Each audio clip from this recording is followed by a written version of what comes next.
All right, everybody, welcome. I have with me a friend of mine, Henry Estrada. Henry, welcome and thank you very much for joining me. I know you're a reluctant participant in all of this, but really thank you for joining us today. Good to talk to you, Michael.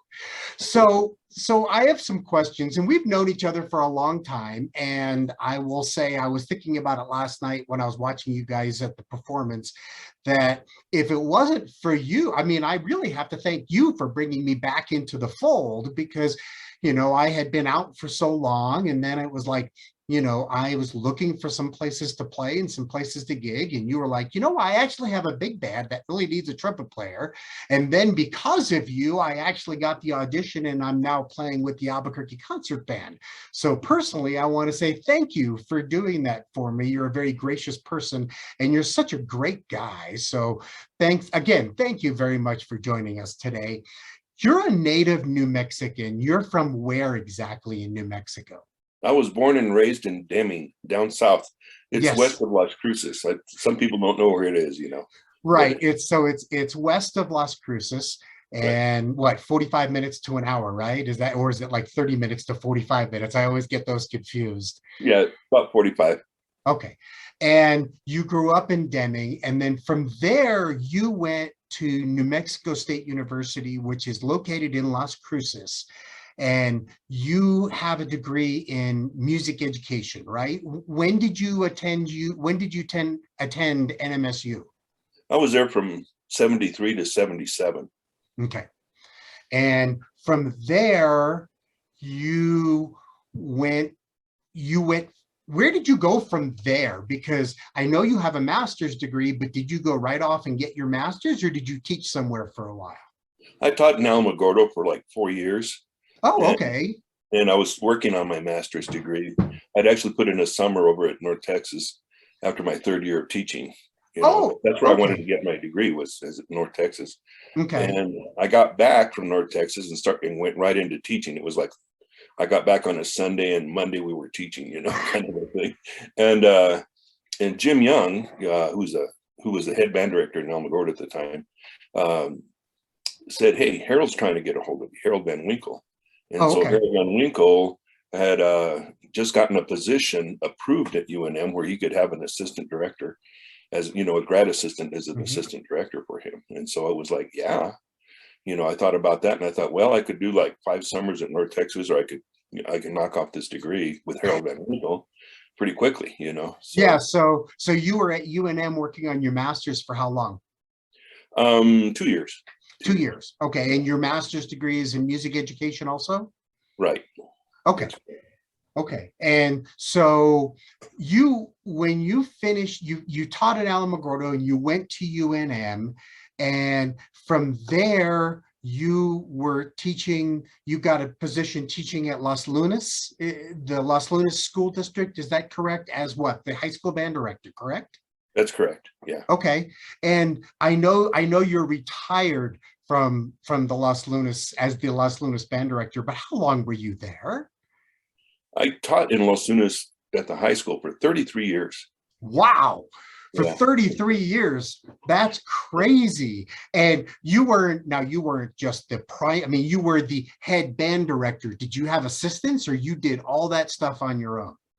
No, I always had assistants. Oh, okay. That's one of the reasons I took the job, was because they had set it up where I could use the junior high person to help assist me with a high school band. And Okay. so, that evolved and it transitioned over the years and stuff. And but basically until I retired, I had assistant directors. Okay. It was a and, neat situation. and it and it was quite the successful program. I know it was quite the successful program, both in marching band, both in your jazz band, both for your concert, all for your concert bands. You guys always had high grades at festivals and such like that. So my compliments to you. Is quite the program.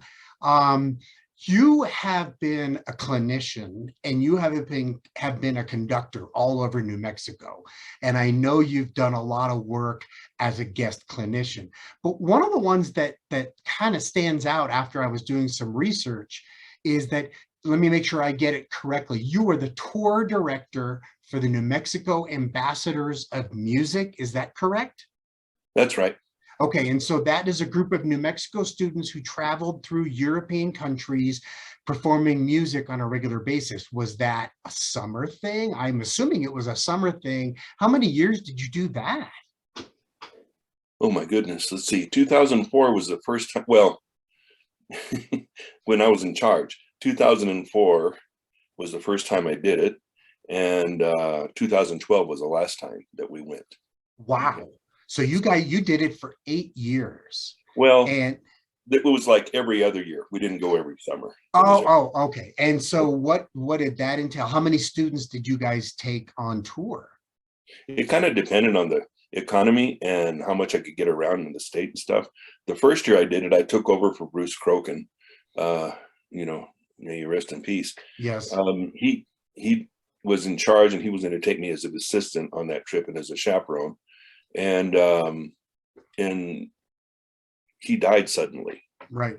He had a terrible thing happen to him.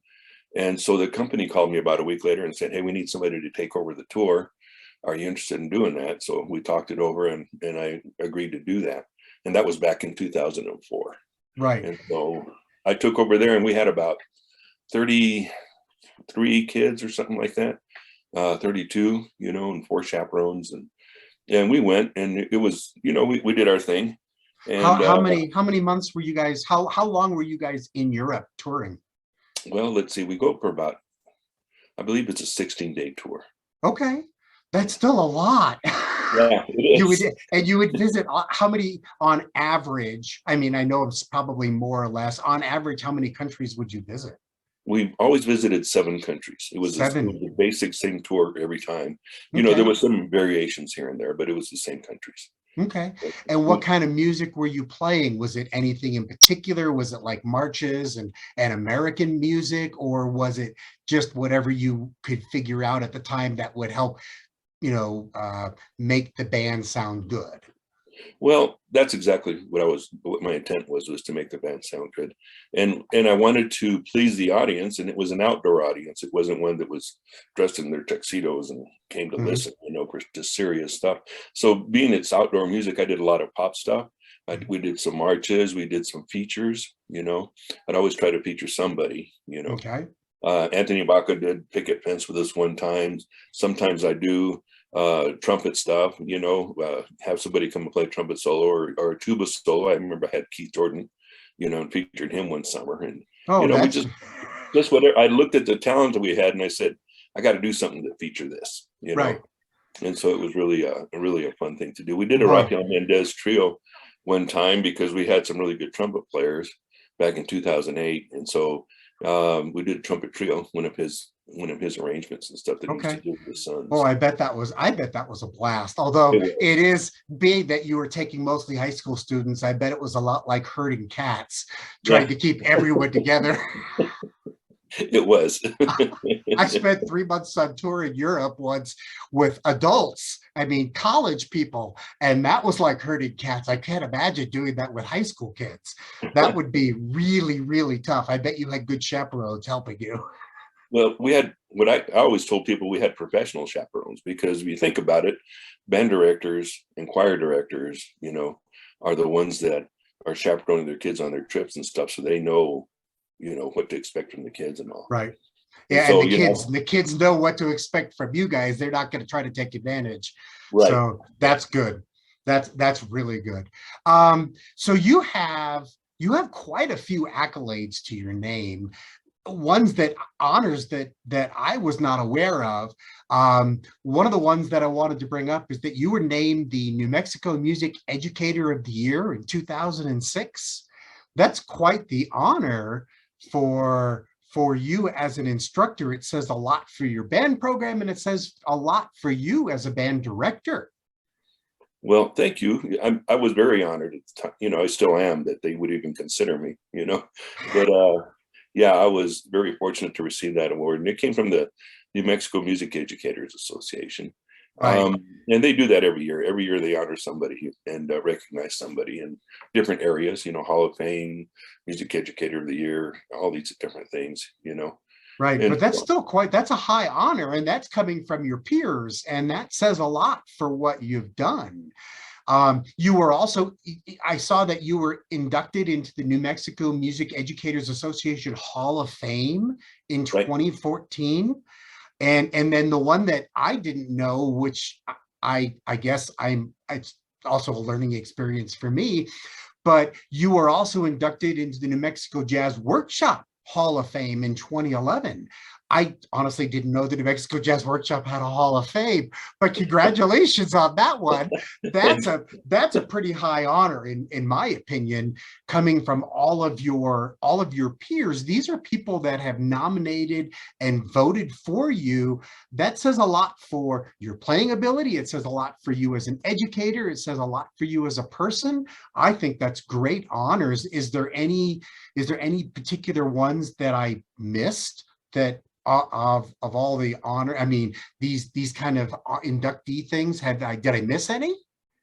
No, there's another one, but it's you know, it's called the Emeritus Music Award, Okay. Emeritus Music Teacher Award, and I received that, and I can't remember. It was a few years after I retired, you know, and it's for somebody that has retired but is still working in the profession in some capacity, you know, Okay. and And that helping other was, people what and stuff. year was that? I don't remember, 18 or 19, 2000. Okay. I think it was 2019, I think, Okay.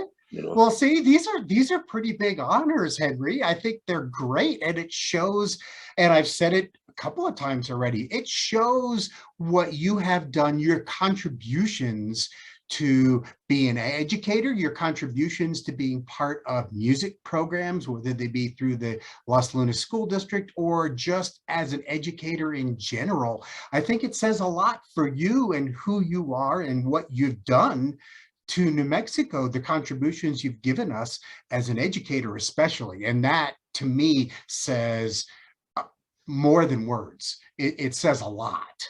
Um, Well, so you're sure nice. I told you, I've known you for a long time. It's true. I agree with him. It does say a lot for you as a person. And I think that to me, that is the highest honor. So I know you are a player, and we have worked together in numerous situations. You play in the Albuquerque Concert Band. I know that. You also play with the Albuquerque Jazz Orchestra, which I saw numerous times on your normal Tuesday night gigs, now at the Dirty Bourbon. Your concert, by the way, last night was stupendous, by the way. I really liked a lot of the songs that you guys played. You are also the conductor of the New Mexico Jazz Workshop Big Band. So what other groups are you involved with, or that you lead, or that you perform with on a regular basis? Are there any others? Well, there's a group I've been performing with lately, the last few years. Because of the pandemic, we stopped doing things, and it's a variety dance group kind of thing, Oh, okay. called Red Wine, Okay. and they're a wonderful group of musicians and people. They're just really wonderful people, and I enjoy playing with them. You know, a friend of mine, Robbie Stevens, got me into that group, and he's a trombone player, and he said, "Hey, can you come and do this, and can you come and do that?" You know, at first I started just subbing with them, and then pretty soon they just kind of kept me on. And Well, I guess that's I wore them down or something, you know. so Red Wine hasn't performed obviously during the pandemic. Is this something that you expect for them to get back together and start working? I think so. You Okay. know, Lorenzo Ramirez is the director. You know, it's his band, and he Okay. had a lot of his family involved in the band. You know, and then he'd fill in with other people and the things that he needed and stuff. But it was a very very family oriented group. You know, and they were very successful. They have a lot of original tunes out and stuff. You know, and some of them are on the top 20 or whatever, top 40 lists and stuff like that of Mexican Wow. music. You know, Wow. yeah, Okay. yeah, or Hispanic music. I'm not sure what that genre is really called. You know, It's okay. It's something I will try to find some information, and I'll try to put a link down below in the remarks section when this is actually posted. We'll see if I can find some information on them. okay. So you are a very versatile performer, which we've talked about. But I understand that you've done with some of the groups that you've performed with.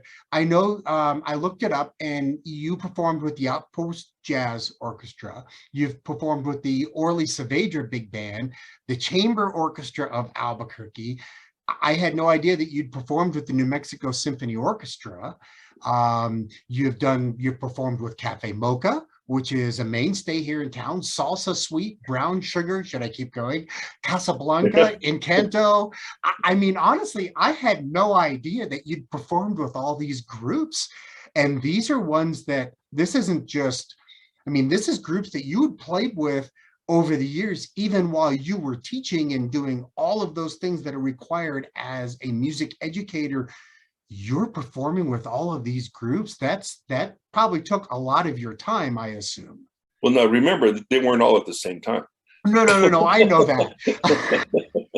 I know, I because I remember how some of these bands, tended to overlap, or they kind of did this or they kind of did that. But still, that's quite the history of performing here in New Mexico.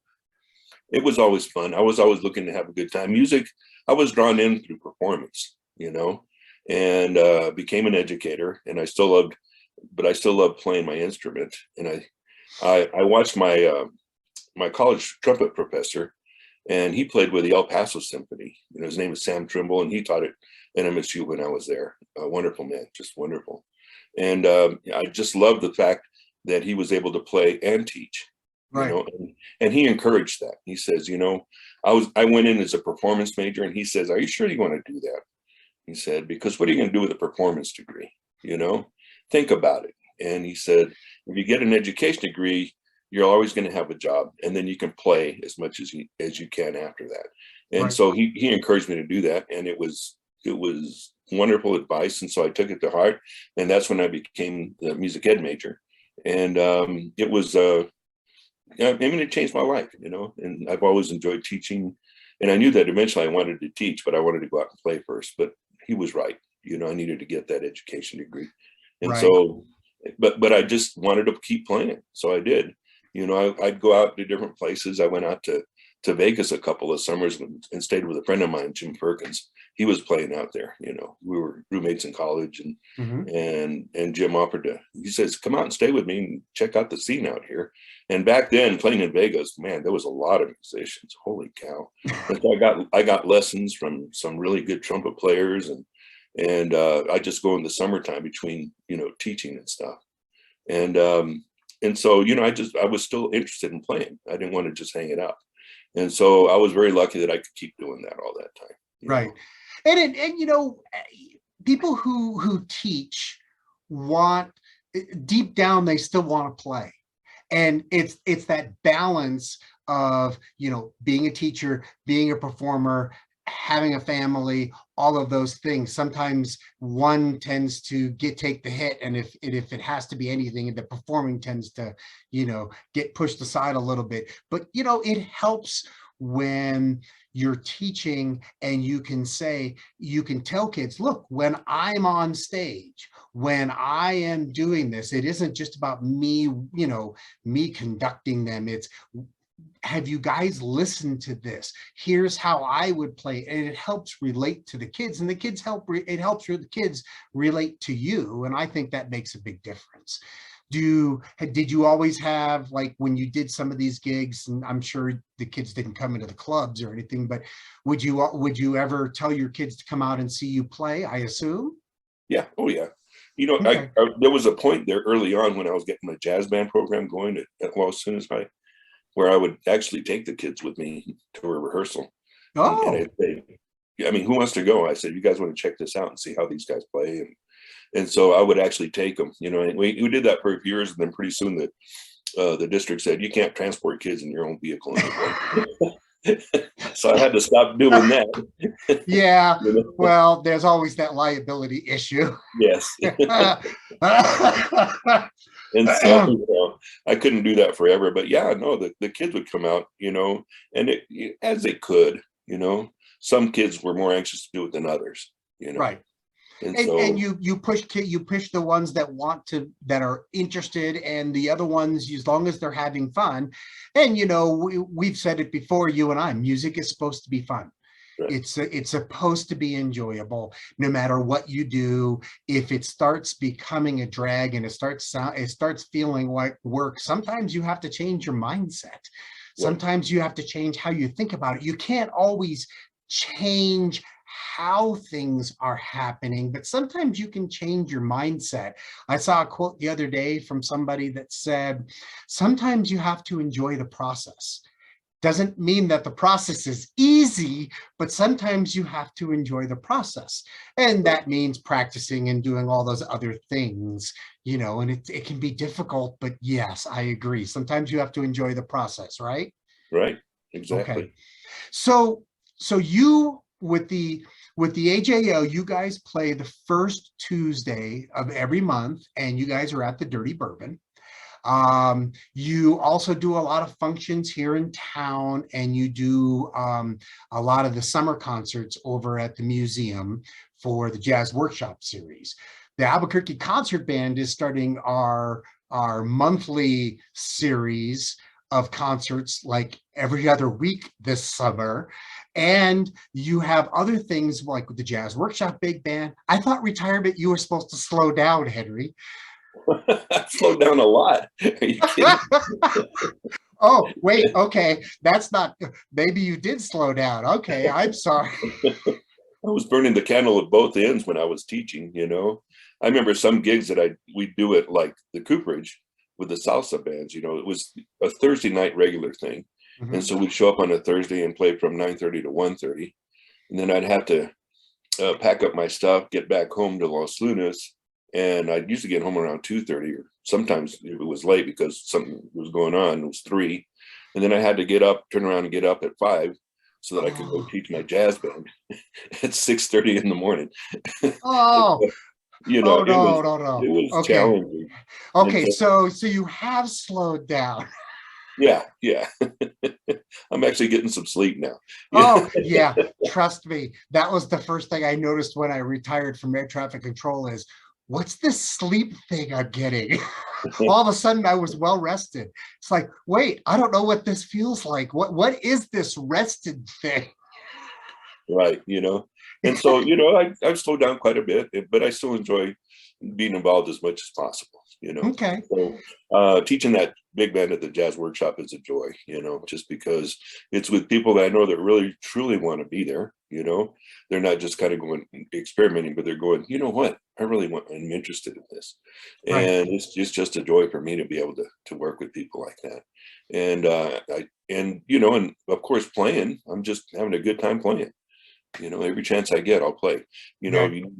if they need a trumpet player somewhere and they call me, you know, I'm usually available for this stuff, you know. Okay. Well, and that's the whole thing is the best part about retirement is you're available to do things you didn't have a chance to do before. Almost sometimes too available, because it's, I can't tell you how many times I've come across, are you available to play? Oh God, no, I'm not. I hate turning things down, but Right. sometimes you have to say no. And that's been the hardest thing for me in retirement is saying no, saying I can't, or I no, I'm busy. Oh gosh, I'm sorry. Right. That's the hard part. Right. So let's wrap this up. I want to thank Henry for joining me. I know you are the reluctant participant in this, and thank you so much for doing this, because it really, my goal here has always been to bring to light people who have who deserve the recognition, and you deserve the recognition. Trust me when I say that. Well, I well, want to you're thank very generous. I want to thank Henry for being here. I want to thank you for everything you've done. I thank you with all the things and all the good parts. And at this point, I will say thank you all. We'll catch you next time.